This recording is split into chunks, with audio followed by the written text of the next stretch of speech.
Hello and welcome to The Week in Art. I'm Ben Luke. This week, the Yoko Ono retrospective at Tate Modern, Elton John's collection comes up for auction, and a Roman colossus reimagined.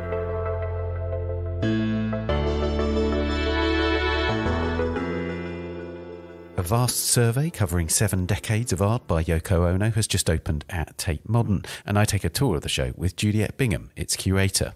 The collection from Elton John's home in Atlanta in the US is up for auction at Christie's, and ahead of their big opening night auction next week, the art newspaper's associate digital editor, Alexander Morrison, spoke to Tash Perrin, Christie's deputy chairman in the Americas, about the works and John's particular taste in art and objects. And this episode's work of the week is a reconstructed and reimagined statue of the 4th century Roman Emperor Constantine the Great. The colossus has been remade from the 10 known fragments of the original sculpture by the Madrid-based Factum Foundation and was installed last week in a garden in Rome's Capitoline museums. Adam Lowe, the founder of the Factum Foundation, tells us more. Don't forget that you can still buy the art newspaper's magazine, The Year Ahead 2024, an authoritative guide to the world's must-see art exhibitions and museum openings, many of which were discussed on our podcast from the 12th of January. You can buy the magazine at theartnewspaper.com for just £9.99 or $13.69. Do also subscribe to this podcast and to our sister podcast, A Brush With, the latest episode of which is an interview with Zineb Sadira, wherever you're listening. Please also leave us a rating or review on Apple Podcasts.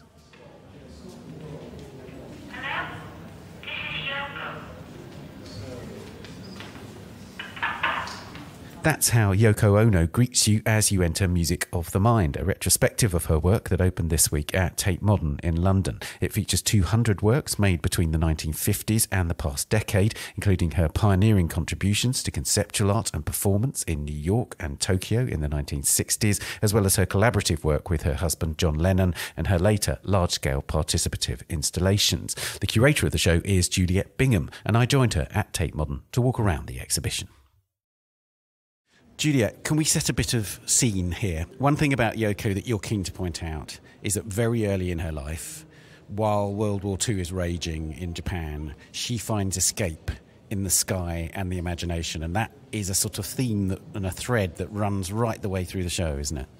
Yes, so she was evacuated during the bombing of Tokyo with her siblings to the countryside, where supplies were short, and she remembers looking up at the sky as a space of escape with her brother and imagining menus in the air. And she kind of refers to this as one of her first pieces of work. And she talks about that time, you know, after the bombing of Hiroshima and Nagasaki, as casting a long shadow over her life. And there were early works that she made in New York in the 60s where she explored this idea of the blue chaos of war. So I think that really is a thread that kind of underpins her practice, and there are various moments in the exhibition at which we return to her campaigning for peace, particularly works made in the late 60s, Acorn for Peace, for example, where she planted acorns in Coventry with John Lennon, one facing east, one facing west. And then sent lots of acorns to world leaders and stuff. Exactly. Yeah. Posted acorns to 96 world leaders with a letter of invitation to plant the acorn for peace. So we're including 3 of those responses in the exhibition from the leader of Israel, Malaysia and South Africa. Mm-hmm. We also have works that refer to the war is over if you want it campaign, where they really use their global media platform to take Ono's instructional pieces and to insert them into public space. Yeah. So already a very clever kind of use of advertising and the public realm to spread her message. But one of the things that's really interesting is how that conviction, and so many of her convictions, are formed in the very, very earliest stages of her career. She's got an amazing knack, it seems to me, for condensing ideas into very simple formulations, which then have a very complex meaning, if you see what I mean. Yeah, so we wanted to bring together her early typescripts, which became the foundation of her book Grapefruit. She used this idea of the grapefruit as a motif. She referred to herself as a spiritual hybrid, so not really at home in Japan, not really at home in the States.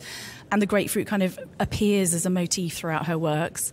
And we wanted to bring together those original typescripts, which are short poem-like haikus, very concise phrases, which become an invitation for people to take part in her work, whether only in the imagination, because some of them are impossible to actually realise, or to be realised in person, such as painting to be stepped on or painting to shake hands. So there's a suspended work with an aperture, and you're invited to shake hands anonymously anonymously with strangers.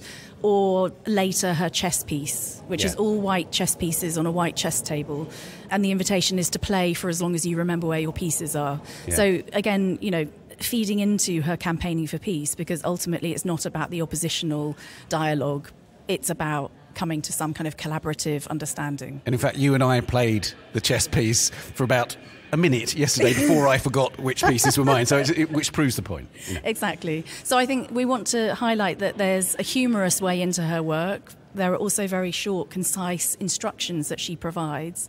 And very importantly, she was, an early conceptual artist who started to reverse the role between artist and performer. Right. So a very clear invitation for people to take part. You can see this in the work Cut Piece, for example. So we're showing a film of Cut Piece performed in New York in 1965. Her first performances took place in Tokyo and Kyoto, where she sat motionless, wearing her best outfit, kneeling on the stage with a pair of scissors in front of her.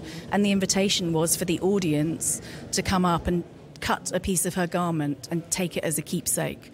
So she very much saw that as a form of giving and taking, and a stepping back from the artist ego and actually handing over responsibility and also the opportunity to actively complete the work on the behalf of the audience. And it's really intriguing that in the context of, for instance, we had a Marina Abramovich show in the Royal Academy last year, and we saw Rhythm O in that show, and how more than a decade before that, Yoko performs Cut Piece. It doesn't have exactly the same meanings, but it's certainly of the same ilk. It certainly is within that territory. It's still an incredibly uncomfortable watch. I've seen it maybe 10 times now, but every time it hits you right in the solar plexus. It's a really, really difficult watch, isn't it? Yeah, it's a really powerful work and really affecting, and I think it's been understood and written about in lots of different ways. So, of course, there's very strong feminist readings to the work, and in a sense, Ono has been a long campaigner against violence, and particularly against violence against women.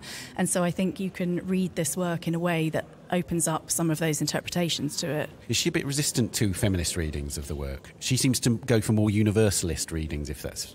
Yeah, I mean, she talked about it as a form of giving and taking. Yeah. So this reversal or dialogue between the artist and the audience. She later performed the work in Paris in 2003, and there she kind of dedicated it as a work against ageism, against racism, against sexism, against violence. She was 70 at that point, right? Exactly. Yeah. So when she was in the 60s, she performed it maybe 5 times in Japan, America and London, and then later re-performed it in 2003. And of course, the instruction for the work says that it could be performed by any gender. Yeah. So where it's performed, when it's performed, who performs it also inflects the meaning of the piece or the reading of the piece. Yeah. And actually most recently it was performed in Berlin as part of Berlin Art Week by 5 different performers over 5 different days. Right, got you. I wanted to sort of dwell in the room that we're in for a moment. There's a wonderful hubbub about the show actually, which is great because you can actually hear the works being re-performed around us and so on. But one of the really interesting things is we have this slideshow in this room which really locate Yoko at the heart of the avant-garde in New York in the 60s. And there's wonderful images of her with Robert Rauschenberg, for instance, and John Cage would attend these events. But also it's really crucial to say it's the avant-garde in quite a broad sense, in the sense that she's part of a musical community as well as an artistic community, and therefore actually Music of the Mind, which is the title of this show, has multiple meanings. But one of them is that she absolutely was coming from a musical background. Yes, I mean, it's interesting. She was one of the first philosophy students to study at a very well-renowned university in Japan before she moved to New York State. There she studied at Sarah Lawrence College, a very liberal arts college, where she studied poetry and music composition. And she met her first husband, Toshi Ishiyanagi, who was a Juilliard-trained musician and composer, and eloped with him when she was quite young, aged 23, to New York. And while in Manhattan, she rented this loft, Chamber Street loft, when she was 27. And it's an incredible act of generosity because it became a space. She provided a space for musicians, choreographers, artists to really express very innovative work in performance and music. And it's where she tested out some of her first instructions. So you can see painting to be stepped on. She talks about Noguchi coming with his delicate Zori slippers and stepping on the work.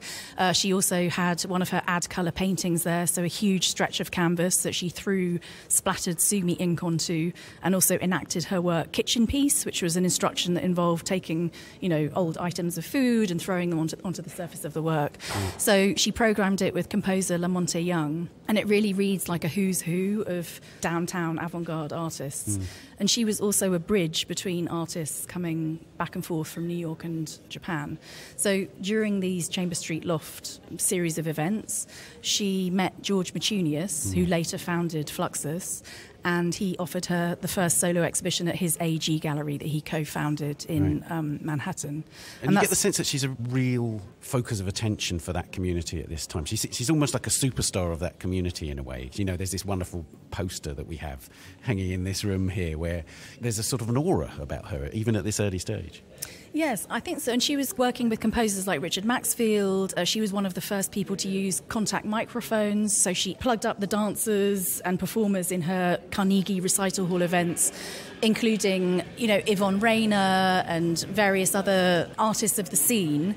And what we wanted to do in this room was show not only her solo exhibitions and her early instructions, but also indicate the type of really innovative work that she was doing in her concerts.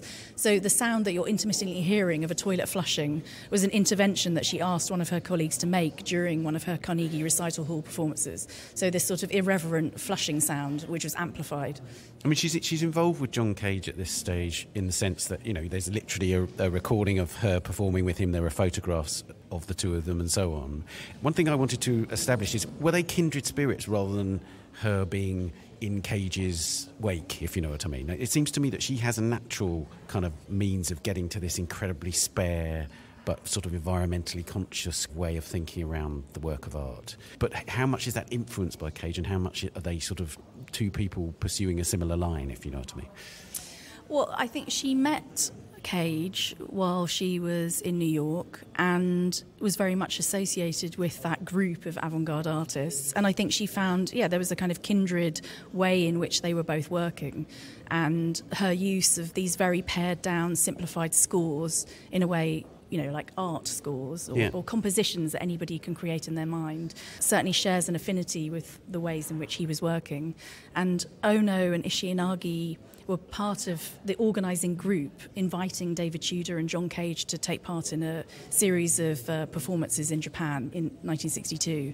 And she was involved in very bold interpretations of his works. So there's definitely a synergy there, which we wanted to express and reveal in the exhibition. So we go in that room because there's something that's called the Cage shock that happens in Japan at that time. And she's intimately involved in that then by inviting him out there.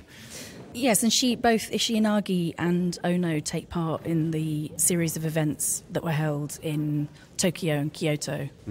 So we're showing a series of documentary photography that relates to that moment. You can see Ono kind of draped over the piano, rising in a chair into the skies, taking part in a talk. There's a number of different tracks, one of which John Cage dedicated to Ono and Ishiinagi.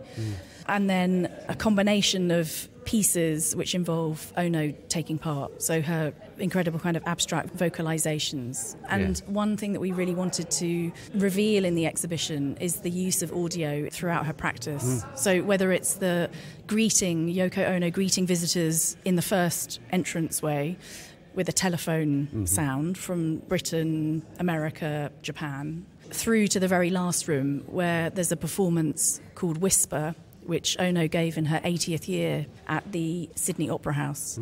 And she's written and spoken very often that all my work is a form of wishing. And this piece from Sydney Opera House, she repeats, I wish, I wish. You hear her kind of incredible range of her voice and this abstract vocalization. And we wanted to sort of end with her voice, begin with her voice and end with her voice. And every room pretty much has an audio work in it. So we're now in a room that has a cough piece, which relates to one of her instructions in Grapefruit. It says, keep coughing a year. So you'll hear a kind of gentle sound of wooden percussive instruments and then intermittently Yoko coughing. And it's alongside a room that also has a number of her paintings in it. So painting to shake hands. There's a suspended work with an aperture in it. And the subtitle for the work is Painting for Cowards. And you're invited to put your hand through and shake hands with a stranger. Or shadow piece, put your shadows together. Which is looking magnificent, actually. This is only the press view, so day one, really, of the show being seen by people, and there are already some rather wonderful outlines of the visitors to this show forming a kind of community on that canvas there. Exactly, and it's nice as well because it relates to a version of the work that she made at the Destruction in Art Symposium. She was invited to take part in this event by Gustav Metzger, the co-organiser, and she was the only female artist to perform as part of Dias. Yeah. And one of those works involved a 20-metre canvas on the floor in a school in Whitechapel, which had been the site of Second World War bombing. Yeah. And she invited people, including Barbara Stavini, to have their shadows traced along the canvas. So it's a very beautiful, poetic work. And she made a number of really important works in London, didn't she? And was part of the Indica Gallery scene, which was a tremendously important avant-garde scene in London in the 60s and so on. And she, again, made a real impact on that community in that time. Yes, I mean, through her performances at Dias, she was introduced to the owners of the Indica Gallery. This sound that we're hearing now is painting to hammer a nail. So the painting ends when the surface is covered with nails. So visitors are invited to, make their contribution to the surface of the work. So again, Ono, particularly in London, talked about the unfinished quality of her works, that actually they were designed to be completed by the viewer, or this participatory action was really important in the work. And of course, in the 60s, that's where she meets John Lennon, and he is utterly charmed by the ceiling painting piece, which is where you climb a ladder and then you take a magnifying glass with you, and there's a tiny word written on a canvas, and the word is yes. And he was utterly mesmerised by this piece, right? Yes, I think he said if it had said no, he would have had a different opinion. But because it had this positivity to it, he was intrigued. The other work that he saw was painting to hammer a nail, and he asked if he could hammer a nail, and Ono replied, if you pay 5 shillings, you can hammer a nail. And Lennon said, well, if I hammer an imaginary nail, would that be okay? And Ono reportedly had said, well, here's a guy who plays the same game that I do. So They connected on a conceptual level, on a level of kind of humour, on a level of positivity. You mentioned the acorn piece, but one of the things that you really do well, I think, in this show is to really establish that it was an artistic collaboration. It wasn't just a love affair. They were partners in art as well as life, Yeah, so we include the wedding album and Unfinished Music, Two Virgins, and Unfinished Music, Life with the Lions. And those are the 3 collaborative albums that they made together in 1968, the first one, Unfinished Music, Two Virgins. Yeah. And we also show the work that Lennon contributed to her Listen Gallery exhibition. So Ono created a piece called Half a Room, mostly domestic objects cut in half and painted white, and she talked about molecules always being on the verge of forming and that we are only half a person. And John Lennon created the work Air Bottles, so It was kind of riffing off this idea. And they collaborated on this wonderful film called Fly, which is a kind of companion piece to Cut Piece in a way, right, in the sense that it's seen as another work which could have feminist readings, but also didn't she make associations between those two pieces? Yeah, so in the early 70s, Lennon and Ono made a number of films together. Fly is an example of, it's a 24-minute film with a naked woman's body shown in close-up, first of all, with a fly traversing her body, and Ono's vocalizations, kind of almost charting the journey of the fly, as if you can hear the personifying the fly and, slightly. Yeah, I mean, it's absolutely incredible. And then Lennon creates the guitar kind of soundtrack underneath it. There's also a companion work which is called Freedom. So you see Ono trying to, extract herself from her bra. And of course, at the time, she was very involved in feminist movements and women's liberation. So I think they're part of a number of works which more explicitly look at feminist ideas and readings, and also the idea of greater rights for women. These were important aspects that were underlying her practice. Right.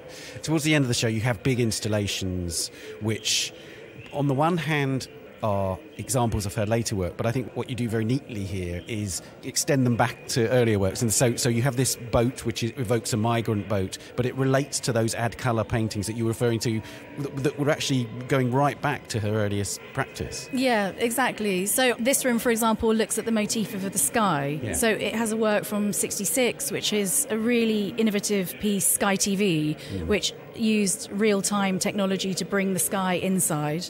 And we're here filming the sky, or the very grey sky above Tate Modern today. Tate Modern.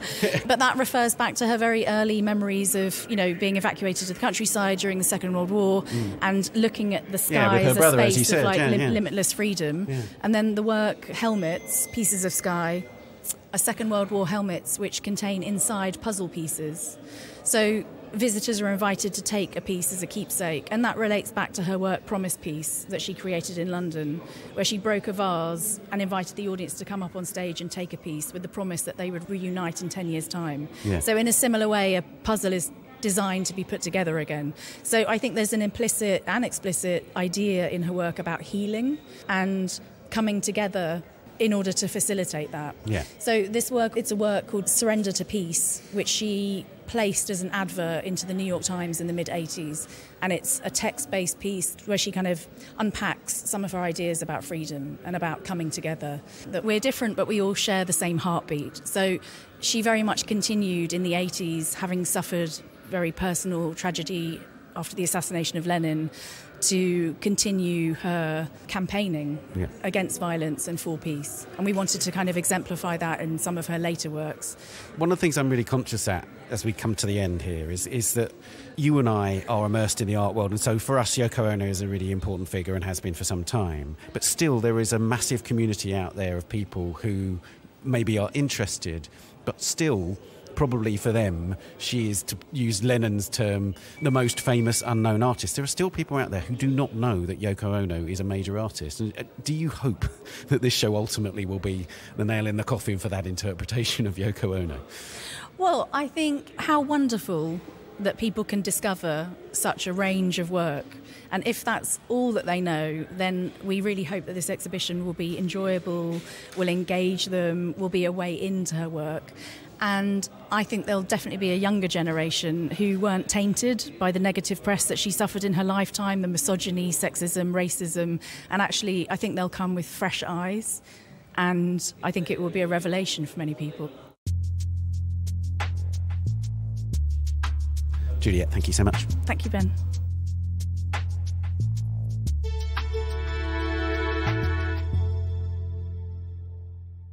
Yoko Ono, Music of the Mind, is at Tate Modern until the 1st of September. It's then at K20, the Kunstsammlung Nordrhein-Westfalen in Düsseldorf, Germany, from the 28th of September to the 16th of March 2025. Coming up, Elton John's collection and a Roman colossus reborn. That's after this week's news bulletin. Employees of New York's Museum of Modern Art, or MoMA, have released a statement calling on the institution to demand an unconditional ceasefire in Gaza. The statement's signatories are also urging museum leaders to either commit to or emulate the tenets of the Palestinian Campaign for the Academic and Cultural Boycott of Israel, an initiative launched by Palestinian intellectuals in the West Bank to call for boycott, divestment and sanctions on Israeli cultural institutions. By Thursday morning, the statement had been signed by more than 175 artists and other members of MoMA's broader community, in addition to 33 current employees. The statement criticises MoMA's leaders for their profound silence on the humanitarian crisis in Gaza. Meanwhile, on Valentine's Day, climate protesters dropped confetti and mock greetings cards inside MoMA's central atrium in the latest action calling for the removal of the museum's board chair, Mary-José Kravis, whose husband, Henry Kravis, is the co-founder, co-chair and co-chief executive of the KKR private equity firm that is invested heavily in the energy and fossil fuel industries. Arts Council England, or ACE, has been accused of silencing artists' freedom of speech following an update to their policies which warned grantees that overtly political or activist statements might cause ACE reputational damage and endanger funding arrangements. A host of artists and civil liberties groups reacted with horror to the announcement and accused ACE of censoring freedom of expression. The new guidelines state that reputational risk to ACE could be caused by activity that might be considered to be overtly political or activist and goes beyond your company's core purpose, and partnerships with organisations that might be perceived as being in conflict with the purposes of public funding of culture. Following the backlash, ACE released a statement apologising for its lack of clarity and assuring that their guidance does not seek to stop any artist or organisation from making the art they want to make or speaking out in any way they wish, including in ways that challenge institutions and authorities. And finally, the artist Jeff Koons has sent 125 sculptures to the moon on a rocket made by Elon Musk's SpaceX company, which launched from Cape Canaveral at NASA's Kennedy Space Center in Florida on Thursday. Koons' sculptures are on board a lunar lander known as Nova C Odysseus, developed by the private American company Intuitive Machines, which launched the lander to the moon atop a Falcon 9 rocket designed by Musk's SpaceX. Each Koons sculpture represents a phase of the moon and is associated with figures who've made a significant impact on human life on Earth, from Cleopatra to Leonardo da Vinci and Mozart. The Koons pieces are billed in a statement as the very first authorised artworks placed on the moon. To read these stories and much more, visit the website or the app. Now, the collection of art and objects from Elton John's home in Atlanta in the US has this week gone on sale at Christie's. The online sales are now open, but the key moment is what's being billed as the sales opening night at Christie's Rockefeller Center next Wednesday, the 21st of February. The sale includes art, objects and memorabilia and reflects John's particular interest in photographs, including works by Robert Mapplethorpe and Richard Avedon. Works by Banksy and Damien Hirst are also up for sale. Our associate digital editor, Alexander Morrison, spoke to Tash Perrin, Christie's deputy chair in the Americas, about the collection. Tash, Elton euphoria is officially upon us. Christie's Rockefeller galleries are currently filled with the loved belongings of Sir Elton John from his Peachtree Road property in Atlanta. How has the kind of reception been in this first week? What's the atmosphere like? It's really been wonderful. The first person to walk through our doors was a woman named Sheridan, who told me she had traveled all the way from Australia to come.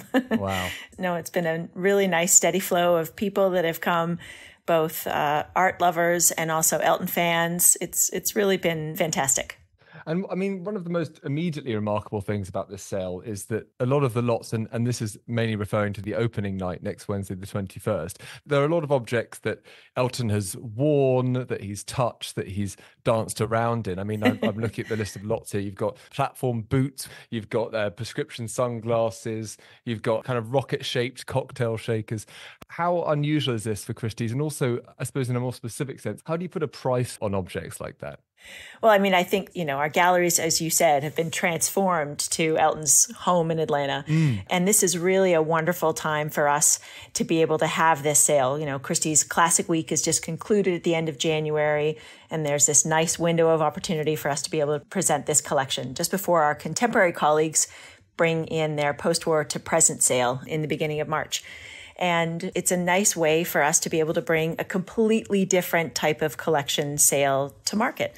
As you said, there's a little bit of everything in here. So there's some nice post-war and contemporary art. There's some interesting memorabilia, all from his home in Atlanta, and that he wanted to surround himself with when he lived in Atlanta, the objects that he loved to live with and that gave him inspiration and that, he collected from his journeys. He spent 30 years in Atlanta, and these are all his mementos and the pieces that he loved while living there. So this collection, these sales are drawn from Elton's house in Atlanta on Peachtree Road, which was, I understand, his base in the US. Could you just give me a bit of an insight into that property and how these sales came about? Yeah, when he first moved to Atlanta, he moved there in 1991 and he bought a duplex apartment there and he started collecting.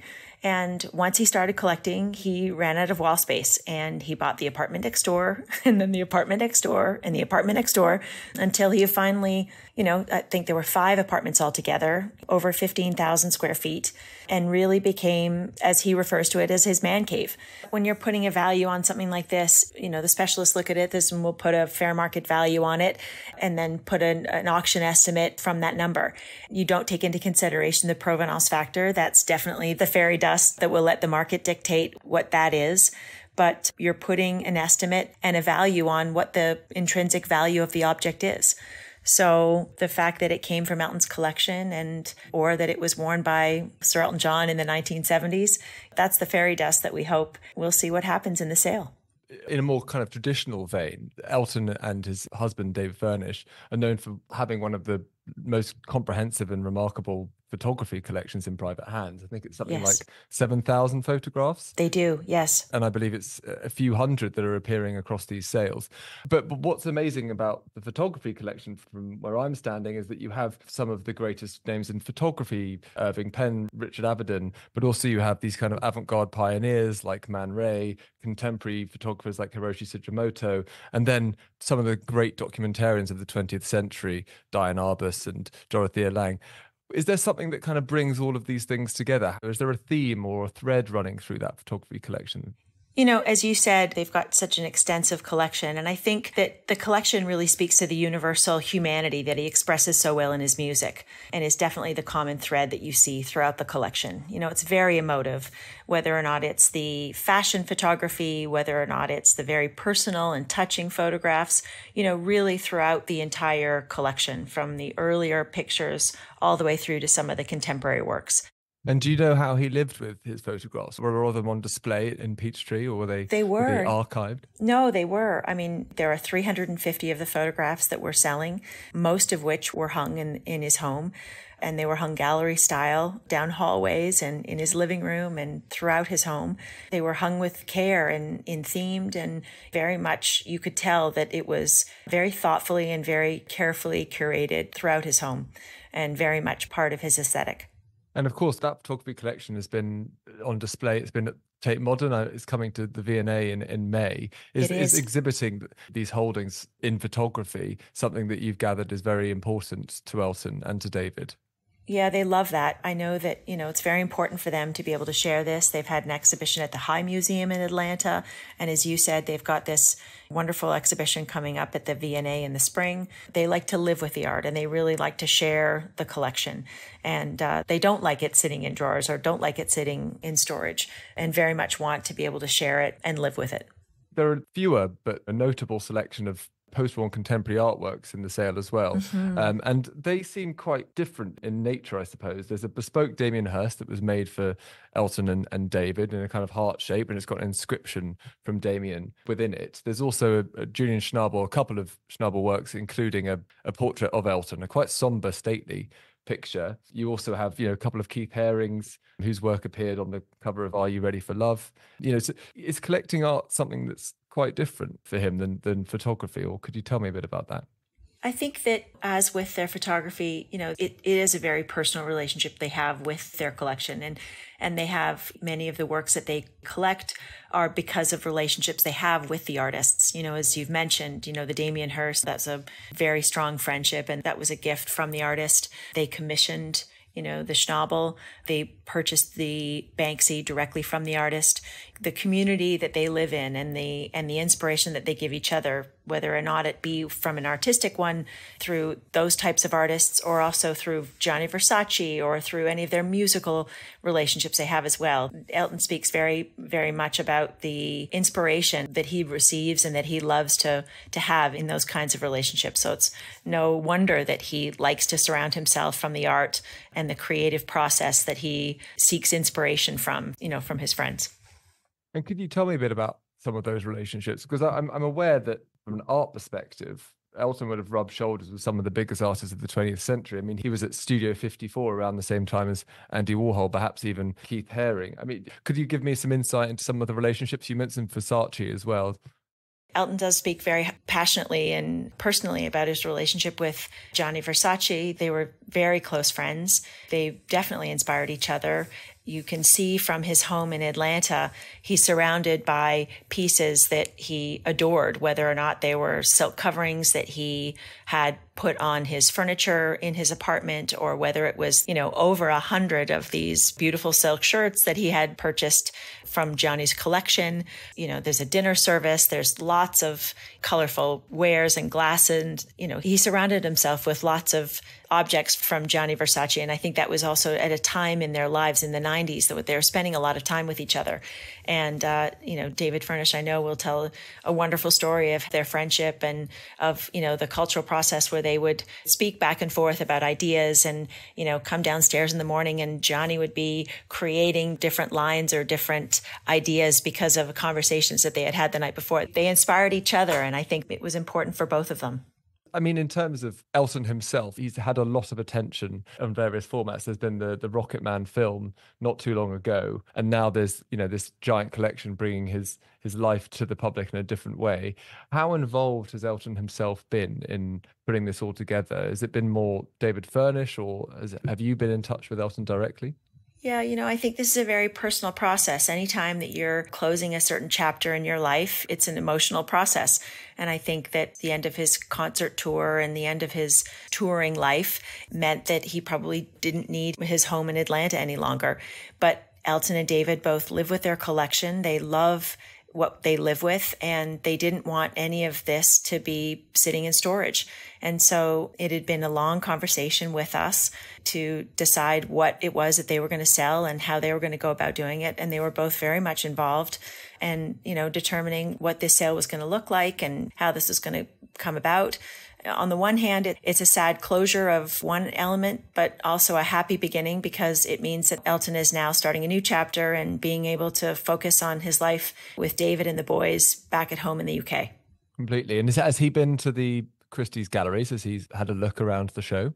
So Elton has had knee surgery recently, so he's been recovering from that and getting ready to go to the Oscars, which is coming very soon. But David was with us. He spent some time in the galleries with me last week, and he was blown away. I think he really enjoyed a walk down memory lane and seeing them in a new context. Absolutely. And also in a sense, in an old context, because I understand you've got his wardrobe, essentially. Is that right? Elton's wardrobe, where some of those Versace shirts are. There's so many elements to this collection, whether or not it's the Bentley in the middle of Gallery 1, surrounded by all the post-war and contemporary works.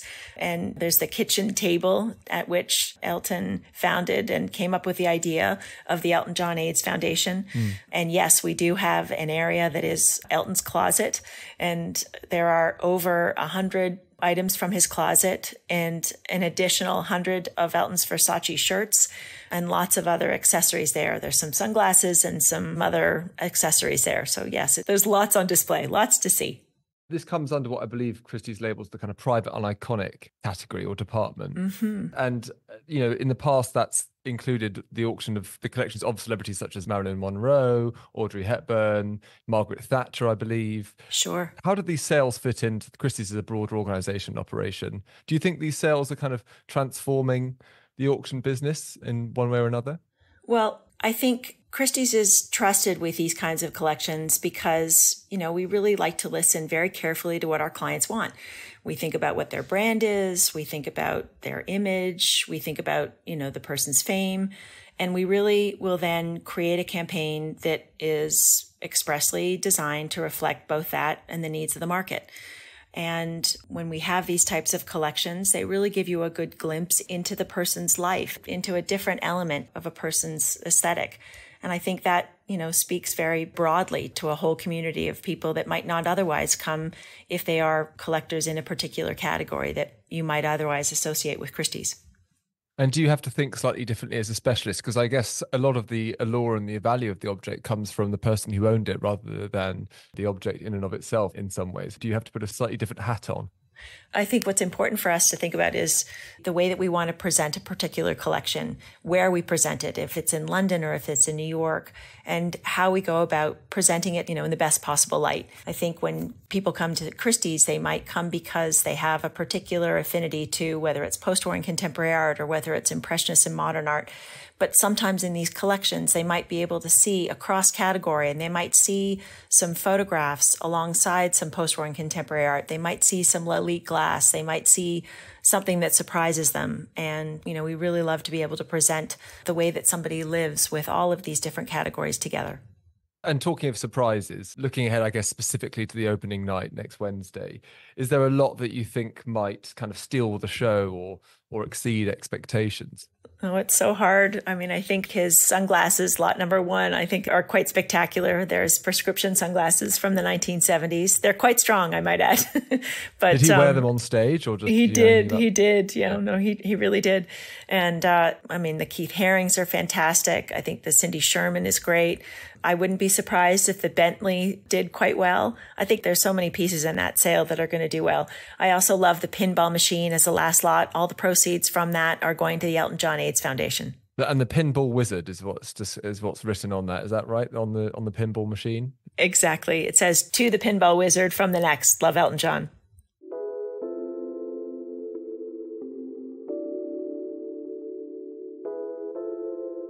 Okay, well, I can't wait to see how it all goes. And thank you very much, Tash. Thanks very much for the opportunity. The auctions for the collection of Sir Elton John, Goodbye Peachtree Road, begin at Christie's, New York on the 21st of February. The online sales are now open. And finally, it's time for the work of the week. In the 4th century, a great statue of the Emperor Constantine the Great stood in Rome before being pillaged, probably for its bronze drapery, and broken into fragments, 10 of which have been recovered since 1486. From those fragments, the Madrid-based Factum Foundation were able to use digital technique to create a reworked version of the sculpture, which was first shown in an exhibition in Milan in 2022, but last week was installed in a garden in Rome's Capitoline museums. Adam Lowe is the founder of Factum, and I spoke to him about this remarkable reconstruction. Adam, can you tell us what we know about the original sculpture and how many parts there are of it? Yes. I mean, in the Capitoline museums, there are 10 fragments. The knowledge I have about the Colossus of Constantine comes from Salvatore Settis and Claudio Parisi, who basically were the curators and who worked on the show Recycling Beauty that was put together for Fondazione Prada last year. Mm-hmm. And effectively, what they told me was originally it was a statue of Jupiter, the colossal statue of Jupiter that stood in the Temple of Maxentius near the Forum. And there are other thoughts that it may not have been that, but that basically when Constantine became emperor, one of his first early acts was to instruct the recarving of the colossal statue in his own image. So the figure of Jupiter had his hair cut and his beard shaved, and there's traces of this you can see on the face of the sculpture. And basically it was recarved in his own image. Of course, later on, Constantine is responsible for bringing Christianity into the Roman Empire. So in a way, this is the point at which the polytheistic gods gave way to a man before a man became God. Right. Fascinating. Now, as with so many aspects of ancient Rome, there's a humanist rediscovery that happens in the 15th century, and it becomes part of that whole Renaissance project, effectively, at that point. Absolutely. So the fragments get found near the Colosseum, and they become famous almost instantly. I mean, the head is spectacular, and it gets later Renaissance editions. So a big part of our job was scanning the 10 fragments that are in the Capitoline, and then removing any later editions and getting back to the classical pieces before we started working with Claudio and Salvatore on the reconstruction. So you had to analyse the material so you could detect the age of the fragments, or did you just know which were the later fragments and which were the original fragments, as it were? The experts definitely knew which was later, and you could see it. I mean, so, for example, with the hand in the museum, they're in the courtyard of the museum, and the hand has a raised finger, like a blessing finger. But in fact, the hand was holding a staff with a bent finger and was not a vertical hand. So there was a whole narrative behind many of the fragments, and particularly the head, where the neck and the torso were, I believe, added when the head was reused in a fountain. Right. So these were pieces that, you know, throughout the later part of the Renaissance, then definitely throughout the 18th century, when the Grand Tour was there, these were cult objects that people wanted to see, the largest statue of antiquity, right up until Rauschenberg famously photographing himself with the pieces in the museum. So they're very, very well known. And I love that fact that there's a whole history of artists who come at it centuries later, because Michelangelo, right, was also somebody who was involved. So he was involved with arranging them, in a sense, curating. Again, I don't know Michelangelo's involvement with these. I mean, interestingly, we are working on another very similar project with a Michelangelo sculpture, which was smashed during the Spanish Civil War. So it's the little San Juanito, as it's called, which used to be in Ubeda. And that was broken into a number of pieces. The head was thrown into a fire, and it was then restored by the Opificio di Pietrodora. But the restoration revealed the time it was done, and many people felt it didn't do justice to that piece. So again, this question of what you can do with high-resolution recordings, how you can interpret them. And for me, this was really the excitement with the Colossus. I mean, we spent, I think, 6 months looking at every piece, looking at other statues. I mean, unfortunately, the project was commissioned just about the same time as the Russian invasion of Ukraine.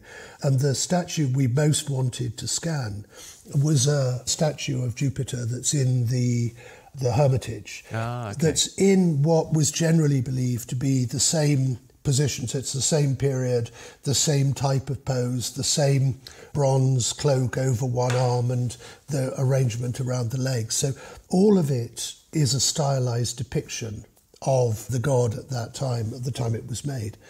And of course, we don't know all of those narratives or all of the meanings or all of the modelling of the muscles in the missing parts. So we were using a series of other sculptures from similar periods to enable us to reconstruct the scale of the piece. And of course, you know, it's a bit like when you see photographs of Michelangelo's David. They always look really weird because the proportions with the camera lens distortion don't show you what you see when you see the piece. And I had exactly the same feeling as we were working on the Colossus. I mean, sometimes when I saw photographs of it, especially ones with sort of wide-angle lenses when it was in the Prada Foundation in Milan, it looks very distorted and deformed.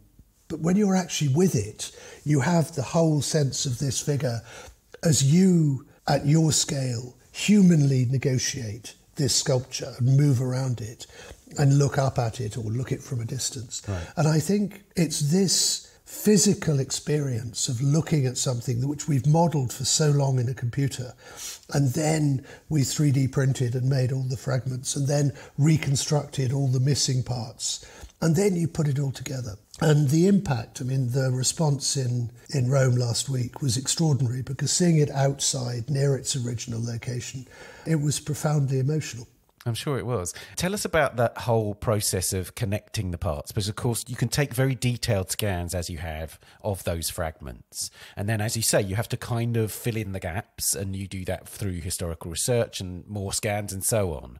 But of course you have to make it a unified object in the end. I know this is a deeply complex and multi-layered process, but can you briefly sum up exactly how you achieved that? Because it could be very easy to make it look like a very collaged object, couldn't it? Well, absolutely. So the real challenge was to make sure the sculpture had the qualities that experts now believe belong to the colossal statue of Jupiter that was then recarved as Constantine. So you've got a very specific set of things. You're not making a statue of a person in a relaxed pose like many of the Roman emperors that you see. This is a formal, it's a god that's confronting you. One of the things I really enjoyed was the photogrammetric recording that we did in Rome was basically so accurate that the experts were able to read little inscriptions that are written on the cheek of Constantine that are contemporary graffiti done in antiquity. And also we found a tiny little crucifix that had been carved into the forehead of the figure, which, I mean, nobody really knows when that was added. It may have been early in the 4th century, or it may have been much later when the head was on the ground. But, I mean, the first phase of reconstructing it is trying to rebuild it based on sculptures that we know and we can look at, but of course none of them are the same. And look at the way the marble carving works with the bronze, because he's got bronze robes that flow over one knee and covering the other. And they go down from his left shoulder, covering part of his body. And this was actually been a critical part of the whole research, because one of the fragments is his left nipple and just a part of his chest. And that very clearly had the edge of the bronze, where the bronze would have met it. I was going to ask how you knew about the bronze. So there are traces effectively on the original stone where you can tell that there was bronze connected. Well, there are no traces, but there was the edge to the marble where the bronze would have abutted up to it. And of course you can see what's happening with the cloak around the knees and the legs, but the bronze has gone. So all we're left with is the marble. And the bronze required I mean, for me, some of the highest level of research, because how drapery folds changes over time in all sorts of different forms of sculpture. And, we didn't want to give it a kind of Baroque, Bernini-like flowing draperies, which would have been completely out of place with the carving. So actually studying the language of the carving and working very, very closely with Salvatore Settis and with Claudio Parisi. I mean, there were lots and lots of Zoom conversations, in-person meetings, discussions with Rem Koolhaas, who was the designer of the show. So we crossed over on many levels as we were trying to work out exactly how the figure should look and what the figure should be sitting on. So in the end, he's sitting on a kind of travertine-clad square base, but we honestly don't know what he was sitting on. So we didn't try and double guess that. Right. So, so you're only working in terms of your imagination where there is something pointing you in a direction. You're not going to make stuff up. You're going to build on what's there, effectively. That's right, with expert advice. So for me, a key to all of this is not just the extraordinary digital modelling of Irene Gaume, who's one of Factum's team, who led the 3D modelling on this, which was an enormous task. I mean, so dealing with something at that scale and that resolution. And the fragments really are fragments. So, most of the body and all of the drapery we don't have. We have part of one foot, most of the other. That gives us the whole angle and position of the legs. We have a bit of shin, we have a bit of knee, we have a hand, we have the head, we have the bit of the chest. But there was one fragment that had been assumed to be part of the calf. And this dominated conversations for a large part of the time we were modelling, because the more we tried to fit it, the more it just wouldn't fit. And so the assumption that it belonged on the calf of the figure clearly couldn't be the case. And for us, this was a very exciting discovery. So I think unless it belonged somewhere else, a bit of back or a bit of something, it has one calf, but the others are just broken marble. I mean, we never found the place for that one fragment, so we didn't use it. So we used 9 of the 10 fragments. And, it's one of those questions people kept asking, saying, well, how do you know it doesn't fit on the calf? And you say, well, you try it, because if you put it with the back coherent with the calf, the broken marble on the inside is coming out the front of his shin. If you try it the other way up, it's even worse. If you try it in a different place, we simply couldn't get any part of the body where the muscle form and the shape corresponded to what we had. So the 3D modelling went on over several months. And then once it was signed off, so basically the jump from the 3D model into 3D printing, the fragments, and then CNC milling all of the missing parts, and then working with the engineers on the internal structures. So, the original would have had probably a wooden internal structure where the bronze was, and presumably a wooden or something, maybe earth or maybe other kinds of form, where the marble finished, so the inside of the marble, it wouldn't have been solid. I mean, the head is solid. Right. I mean, the head is an incredibly heavy object in reality. But we had to put it into a building in the Prado Foundation, into the Cisterna, which was only just bigger than the sculpture. So that was absolutely at the limit of what was possible. Installing it in Rome on the Capitoline Hill was relatively easier. I mean, getting it onto the Capitoline Hill, doing all the logistics that you have to do to put anything new almost anywhere in Rome. So the survey under the ground, making sure there were no remains, laying down the concrete pad, getting everything. So there's one gateway which is really narrow, so getting everything up onto the hill was part of the logistical problems. And, those things, I mean, putting it up in Milan and then taking it down and then modifying it so the engineering works for the wind loads and the basically conditions being outside on top of the Capitoline Hill. Those took another few months. Right, I can imagine. One of the things that I guess is really interesting about this is, of course, you're working in a field where there's a tremendous amount of debate about ethics and problematics and so on. One of the interesting things that just through this conversation that you've alluded to is the fact that actually it's a form of research, isn't it, what you're doing? It's not just about recreating things. It is actually embarking on research which tells us things about the original objects, and in fact may tell us things which aren't known about the original object until you're working on it in this way. Absolutely. I mean, what Factum Foundation has been doing with different forms of digital technology is initially digitizing to give different people access to it. And one of the big problems, I think, with many of the scholars is they're not primarily digital natives of one kind or another. Of course. So they require technical support to look at and manipulate and examine the data. We've really tried to get rid of that barrier, so tried to make everything as accessible as possible. In this case, I would say it was a pure research project.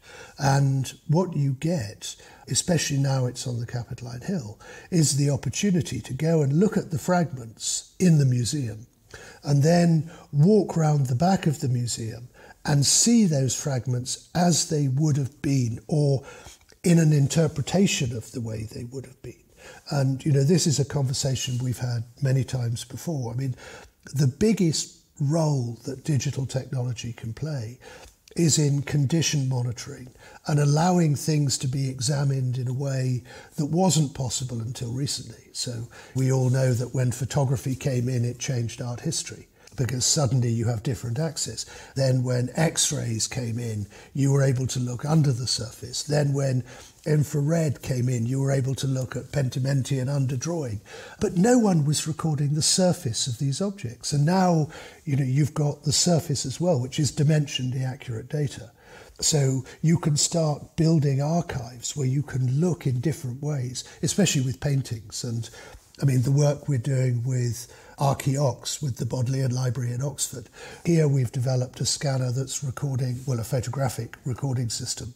It's photometric stereo that's recording the surface of objects at between 12 and 20 microns. And suddenly you see the object completely differently. And the amount of discoveries that have followed has been dramatic. I think what hopefully will come through with the Constantine is a detailed dialogue to say, did they get it right? Should the chest look like that? Are the proportions correct? The thing I described with what I would call the David distortion. When I was there in Rome, he felt great. There may be one or two little things where you're thinking, should I have made the torso slightly smaller or slightly larger?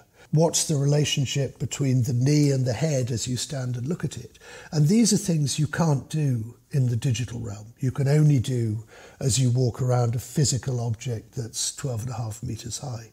And I think we are at a point where specialists and experts are really starting to understand that with high-resolution surface recording, we're into a game-changing territory where we can really discuss things differently, study them differently, experience them differently. Adam, thanks, as ever, very much. Great pleasure.